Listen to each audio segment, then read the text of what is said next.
Greetings, friend. I will share with you three ideas and concepts about Sudoku that I've learned from solving hundreds of classic Sudokus that will make puzzles like this much easier for you. Click below if you want to give this puzzle a go. And with that, it's solving time. Okay, look right here in the middle and notice this diamond shape feeding into block 5. This is going to lead into my first concept. Since you have a 1 to 5 right here, the 1 and 5 are limited to these two cells in block 5. So that's called a hidden pair. Since the 1 and 5 can only be in those two cells, then nothing else can be in those two cells. And if you keep looking, you'll see that there's a 3 and a 7 right here that can only fit in these two cells. And so that's another hidden pair. And so my first idea is that you want to find the intended solve path. So what's an intended solve path? That means that's something that the setter put in place for you to find to work your way through the puzzle. It usually makes it more enjoyable and to get the main idea behind it. You put all these things in here, you might notice there's only one thing you can put in this center cell, right? It can't be a 1, 2, 3, 4, 5, 6, 7, or an 8. So this is a naked single 9. And normally when I solve Sudoku puzzles, I wouldn't start marking all these different digits right away. I usually go through the 1s, 2s, 3s, and 4s. But when you see this and you see some easy solving, you need to take advantage of it. So that's the first concept, intended solve path. So that's the idea here. You can actually get some more solves out of it because you may see you have a 1, 3, 5, 7, 9 in these 5 cells. So all you need is a 2, 4, 6, and 8 in these 4 cells. Well, you have the 2 and the 6 and the 8 right here. So this is a naked single 4. And then with the 2 and the 6 right here, that's a naked single 8. And so now you can put a 2 and a 6 in these two cells there. And I think that was put on purpose by this setter from Germany to help you with the beginning of this puzzle. And now let's look and go to our next concept, which is going to involve, and you must understand what Snyder notation is all about to understand the next concept. Look at the 3s here. We can't make any markings with the 1s. We can't do any additional markings with these 2s as they are. But if you go to the 3s, you might notice there's only 2 possibilities for 3 up here in block 3. So what I just did is called Snyder notation. Anytime 3 by 3 block, you have 2 possibilities for a candidate. Mark it. In case we solve one, we can solve the other right away. This is going to help you find restrictions. And again, it's related to the second idea I'm about to talk to you about. There's no other marks with the 3s that we can do. If you go to the 4s, you can't do any additional markings there or any solves just yet. But if we go to the 5s, you may see with this 5, you can actually do Snyder 5s down in block 9. Okay, and then with the 6s, there's going to be some action here, right? Okay, so you might see with this 6 and this 6, the 6s are limited to these two cells in block 3. So this is called a pointing pair. And since the 6s are Snyder 6s, but they are also in the same column, a 6 cannot be anywhere else in that column outside the block. Because if you try to put a 6 here, here, or here, well, you couldn't put it here because of this 6. We try to put it in these two spots, you'd have no place to put a 6 up there. So now it's going to restrict where a 6 can go here in block 6. So with these two 6s and this pointing pair of 6s, you only have to put 2 6s right there. And then you might see with this 6 and the 6 in block 1, you have another pointing pair of 6s right there. To go with this 6, you can put 6s right in block 4. This is really nice stuff. And what's going to allow you to do is you kind of look here and you'll notice without these pointing pairs, we actually have enough restrictions to make a couple solves in row 5. Again, I do think this was intended by the solver. You have the 1, 3, 5, 7, 9 in these 5 cells. You're looking for a 2, 4, 6, and 8. Well, you have the 2 and the 8 right here, but now you have that pointing pair of 6s. This cell can actually only be a 4. Okay?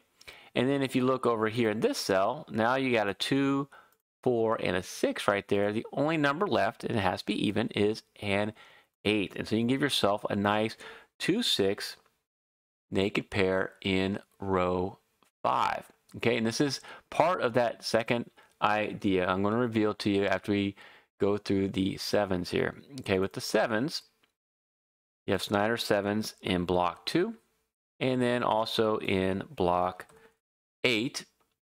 And then in block 6, with these two 7s, you have Snyder 7s right here. So here's the second idea. The idea is called economy of marking. And what that means is you only want to mark as much as you need for critical information. If you just go right into marking every single cell and then have to reduce it as you go, one, you create what's called numerosity clutter. You have a lot of clutter, it's hard to see through. Two, it's not the most efficient way to solve a puzzle. Not only do you want to be accurate, you do want to solve it as quickly as we can. So the less marks you make, the less time you spend making marks. But we want the marks you put to have some value. And then the other idea behind economy of marking is as soon as you can remove a mark, do so. You want to get rid of that clutter and move on to the next solve. And so we're going to get some good marking and removal markings here with these 8s. So with the 8s, with this 8 and that 8, you have the 8s right here. And so you might see is the 8s are in the same 2 spots as the 6 in block 7. So this is a 6-8 hidden pair. Okay, and since it's a hidden pair, what that means is 6 and 8 have to be in these 2 spots. Nothing else can be there. We can remove all other candidates from those 2 cells. And for me, for the economy of marking, I'll remove the Snyder marks because I can just see that that's going to be a 6-8 and nothing else could be there. And so now with this 6-8 hidden pair acts as a pointing pair. And with this 8 and this 8, you can now solve this cell for an 8. And then with these 2 8s and this 8, you can solve this cell for an 8. And then with these 2 8s and these 2 8s, we can solve this cell over here for an 8. And before I move on, I want to hear from you. What's an idea or concept that you learned that helped you solve hard Sudoku like this? Please, please put it in the comments. Share these ideas with the other viewers. Help them solve Sudoku faster, and you're going to build the best Sudoku community on YouTube with me. I do appreciate it. Let's move at and see what we can do with the 9s now. Well, with this 9 and this 9, you have a pointing pair of 9s now in block 9. To go with this 9, you're going to put 9s here in block 8. And you see the Snyder on top of each other. We have a 7-9 hidden pair. So I'll remove those marks. A little bit of economy of marking there. What else can we do with the 9s? You can look up here in block 2 with these 2 9s. You got Snyder 9s right there. And then with these 2 9s, Snyder 9s right here. And these 2 9s are actually going to be very, very important to my third idea and concept that I want to share with you. But right now, what you want to do, my little bonus technique giveaway, before you start doing too much more marking or looking for more advanced strategies, just go through the puzzle again. Okay, we looked through 1 through 9s. We looked through intended solve path. We're probably a little bit off the intended solve path right now. So let's go back and see if there's anything easier, and that's going to help us set up that third idea. And one thing you might see, this 7-9, which I do think was intentional for you to find, gives us a nice 1-3-5 naked triple remaining in block 9. So with this one here, that can only be a 3-5, and with this 3, that can only be a 1-5. So you might see now this 1 cutting across, you have a pointing pair of 1s in block 8 and restricts the 1s here in block 7. Other way to look at it is you could have seen, since the 1s were restricted here, you have a claiming pair of 1s in block 7. Either way works. Other thing you might notice with these 2 1s is you have Snyder 1s in block 3, but then with this one, you have Snyder 1s here in block 1. But there's something really cool going on, okay? Maybe you noticed that the 1s are now restricted to columns 1 and 3 in blocks 1 and 7. And so what does that mean? This is called Simon Anthony will call it mini X-Wing. It doesn't really look like an X-Wing, but it's the same idea. A 1's got to be either here, or there, in blocks 1 and 7. Hopefully you can see that, right? Either the 1's here. If it's not here, by conjugate pair rule, it's going to be there. And if the 1's not here, if it's there, then it's going to force a 1 right there. Okay, this is great, because what does it mean for block 4. Now, it means that the ones have to be in column 2. That's the only place a 1 can be. And so you can put the ones there, and guess what that creates? Snider on top of each other. You got a nice hidden pair. So this is kind of the first part leading to my third idea. You've got to find this 1, 9 hidden pair, because it's not going to make you get much further in the puzzle unless you do. Because what does that do? It puts a bunch of restriction here in column 2. So what's left now? A 3, 4, 5. We couldn't put a 3, 4, 5 there before because of the 1, 9. But now the 1, 9 blocks out 3, 4s, and 5s here. You can do that. And because of this 3, you can move the 3 from right there. So this is the next part of it. First is hidden pair. You'll see now the 3s are restricted in column 2 to block 7, which makes them a claiming pair. Okay? They're a claiming pair. Since they have to be somewhere in column 2 and restricted in 7, you can't put a 3 here anymore. And so that removes a 3 from right there. And so this is the idea you got to understand. What we just did is we did a hidden pair to a naked triple to a claiming pair. And you'll see now, I'll remove that color, that you have a 1, 5 right here.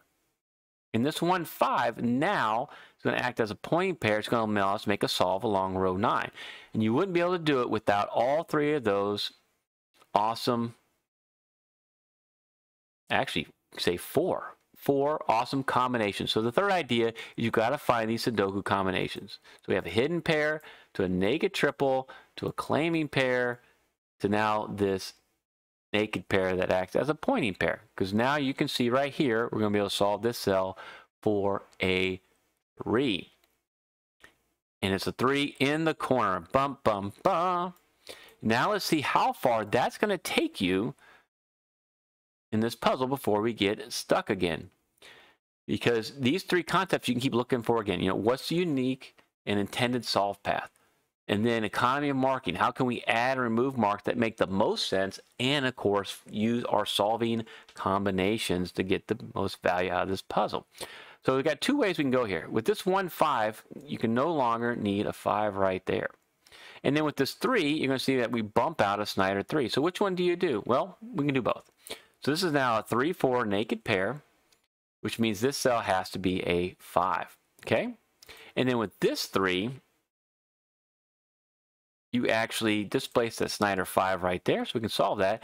And you displace a Snyder 3 right here, which allows you to solve for a 3 here, displacing that Snyder 6, displacing that Snyder 1. Now we're going to use some of these solving combinations to help us out. All we got left is a 4 and a 5 up here. Well, that 5, since you solved it down here with this naked triple, now we can solve this for a 5, solve that for a 4. See, I think we're back on that intended solve path. And then you might see here that you just have a 2, 4, 9 in block 9. I'm going to use my neat naked triple trick. You got the 2 and a 4 in column 8. 4 repeated. Whenever you see the situation, you can solve all 3 of these, because this has to be your 9. The only place the 4 is going is right there, and this is going to be your 2. Awesome. And if you want to learn more about that trick, check out this tutorial. But what it does now is it just puts a 2 and a 6 right here in column 9. With this 2, that's got to be a 2. That's going to be a 6. Displacing the Snyder 6, you can solve this cell now for a 6. And to move on with this puzzle, you do want to kind of use the marks that you had and get the most efficient solving here. So what we have up here in block 1 is a heavy house. It has 6 digits filled out, right? A 3, 5, 6, 7, 8. Whenever you have 5 or more filled out, that's worth a look to see if you can do more solving. And you might see with these 2 1s, we can displace that Snyder 1, solve this cell for a 1. And then with this 2, you can put a 2 there and a 4 right there. All right, make some great solves.